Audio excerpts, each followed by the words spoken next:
So I wanted to use that to highlight the differences between people and resources. Now, Admiral Grace Hopper, she told the Pentagon in 1983, you manage things, you lead people. And that's one of the most powerful messages I would love people to take away. Things are managed, you manage things. Scrum itself, the 2020 Scrum Guide replaces some of the terminology and move towards self-managing teams. We have leaders that are here to inspire people, to lead people, not to manage them. You manage things, you lead people. Is anyone familiar with the Pygmalion effect or the self-fulfilling prophecy? Yes. Yeah. So this old story, this mythological tale of a sculptor who fell in love with his creation and wished for it to come to life. The same can be true of people and their interactions. So if we treat people like they're resources, they may begin to believe that they're less than, that they're just, if they're treated in such a way, they'll start to believe that about themselves, and then they'll begin to behave accordingly. So if someone wakes up every day and just feels like a Jira ticket machine, churning stories through the system without having a sense of purpose, without having a feeling that they're part of something, that they are a person who is responsible for great things and is part of a wider belief system, then they'll probably start behaving like a resource. So I'm a firm believer that we should treat people in the same way we wish to be treated, and that we can be in a situation where we create a self-fulfilling prophecy by continuously referring to people as resources. Any thoughts there from anyone?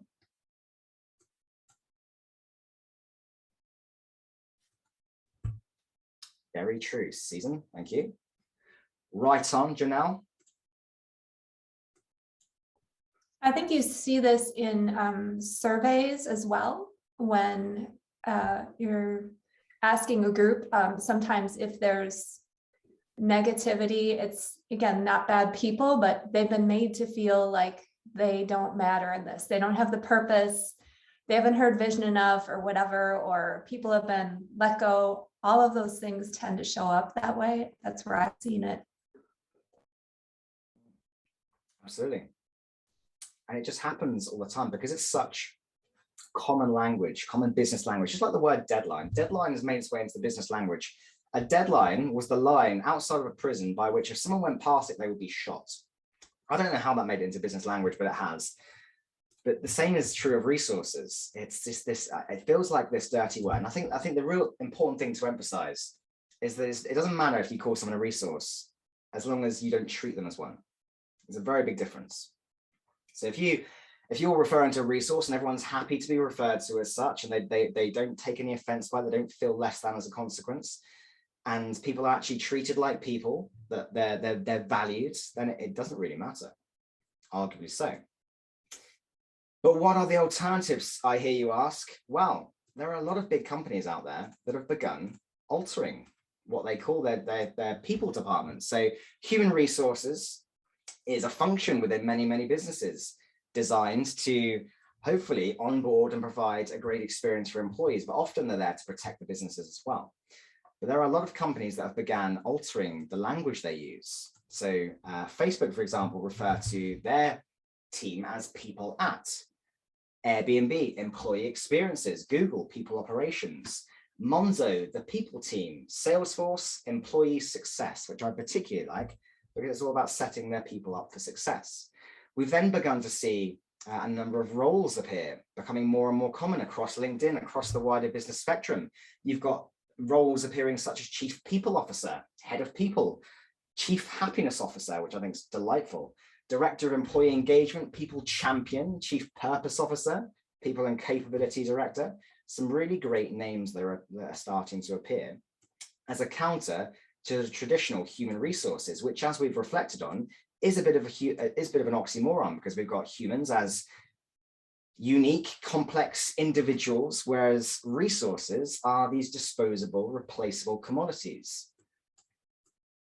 So here's a question for you. I would like you to share examples of perhaps HR departments. Maybe you've heard interesting names of those, maybe some roles that you've heard of that you think are good and bad.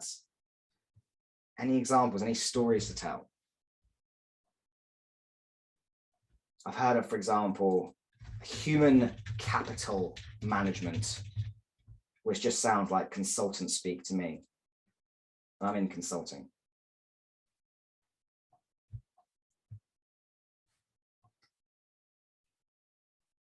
And I think human capital management sounds worse than human resources, if I'm honest.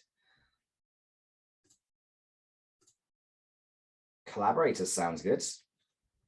Anything with Rockstar in the title.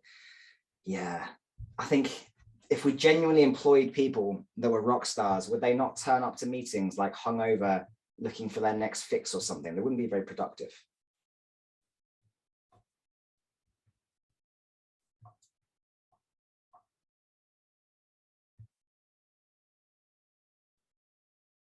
All right, so there are a few examples that have come through of some different roles we've had.